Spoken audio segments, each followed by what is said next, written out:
Bonjour à toutes et à tous, fidèles auditeurs et lecteurs du site de Corbeau News Centrafrique. Bienvenue dans cette édition spéciale où la réalité dépasse une fois de plus la fiction la plus débridée. Aujourd'hui, nous allons plonger dans les profondeurs de ce qui s'apparente à une véritable farce électorale, une manœuvre si grossière qu'elle en devient presque risible si la situation n'était pas si grave. Clarisse Betty, bonjour. L'on nous parle d'une invraisemblable machination à Bimbo 1, d'une décision qui défie toute logique et bafoue ouvertement le vote des citoyens. Qu'est-ce qui se passe encore chez nous, Clarisse Betty? Bonjour Gisèle Moloma, bonjour à notre cher public, vous avez 1000 fois raison, c'est une situation qui frise l'absurde. La République centrafricaine, notre pays de Boganda, de Zocoezo, vient de franchir un nouveau cap dans l'arbitraire institutionnel et le tripatouillage électoral. L'arbitraire institutionnel, c'est fort, Clarisse Betty.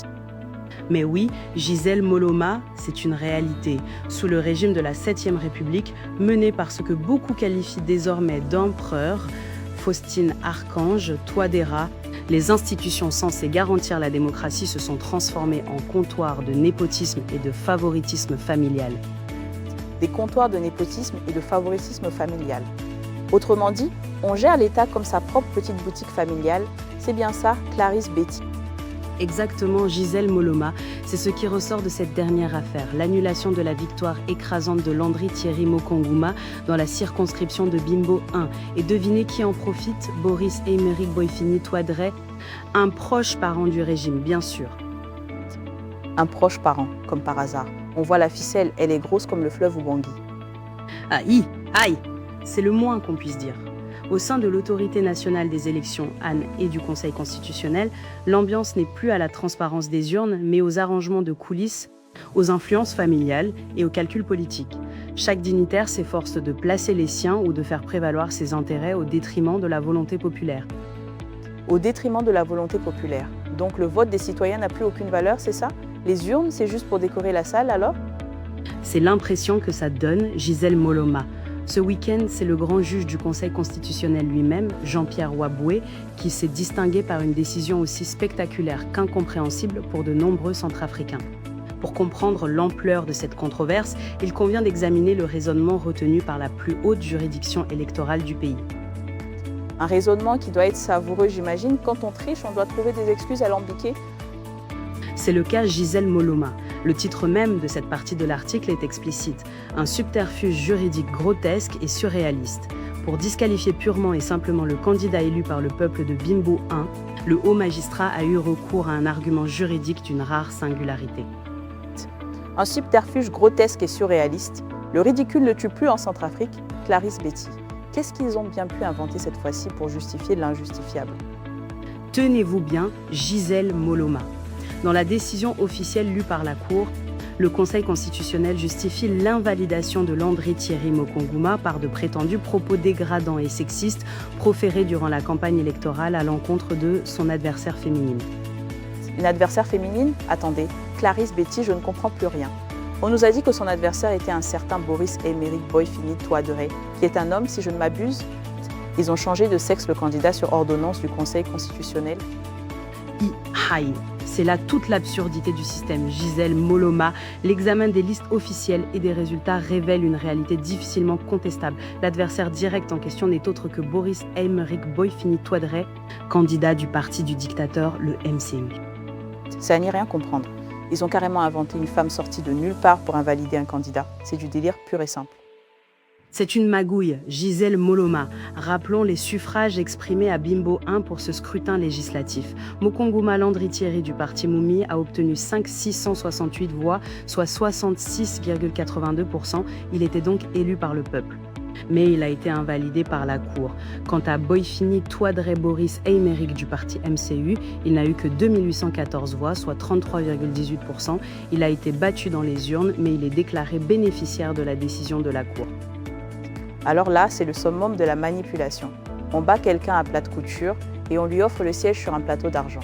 Et pourquoi cette hargne contre Mokonguma, Clarisse Betty?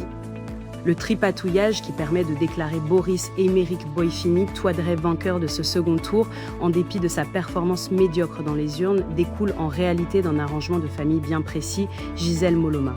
Ce candidat du parti du dictateur n'est autre que le beau-frère du grand juge du Conseil constitutionnel, Jean-Pierre Waboué. C'est uniquement pour cette raison que le grand juge de la Cour a choisi de valider ce siège de député de façon totalement illégale, faisant passer les intérêts de son clan avant le choix des électeurs. Le beau-frère du grand juge, mais tout s'explique, c'est du favoritisme familial à l'état pur, une pure honte pour nos institutions.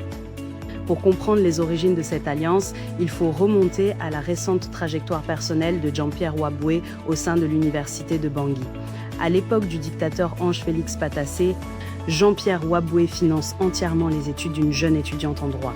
Il soutient son parcours jusqu'à l'obtention de sa licence, puis utilise ses relations pour lui obtenir une intégration dans la police nationale avant de l'envoyer au Cameroun pour sa formation de commissaire. Toutefois, à son retour à Bangui, la jeune fille abandonne Jean-Pierre Waboué et commence à sortir avec l'inspecteur général d'État de l'époque, M. Jean-Édouard Koyambonou. Ah, les histoires de cœur, même au sommet de l'État.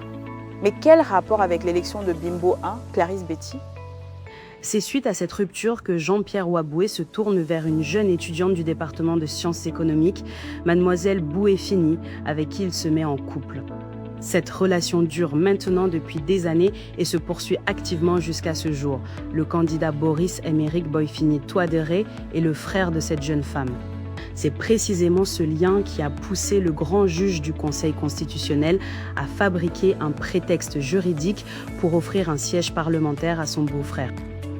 C'est encore plus tordu que je ne le pensais. Une histoire de famille, de vengeance, de népotisme et au milieu de tout ça, une élection volée. À partir de ce constat, une question s'impose avec force, Gisèle Moloma.